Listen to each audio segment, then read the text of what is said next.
我係任建峰，我係一位執業律師。我識咗 Kenneth 差唔多10年㗎啦。佢哋開始搞公共專業聯盟嘅時候，我已經識佢㗎啦。我覺得佢係一個好有幹勁、好勤力做嘢，同埋係好能幹嘅人咯。我最欣賞嘅係佢係做嘢好有韌力啊！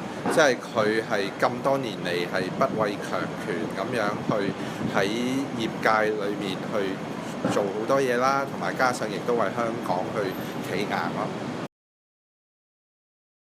因為佢無論為業界或者為香港，佢都係攞出佢嘅專業去撲心撲命咁樣為大家服務。咁呢一個係我哋大家揾個議員嘅都係想咁樣啫，其實。總之一句講晒，加油！我知道應該係好多人都支持你㗎啦，放心。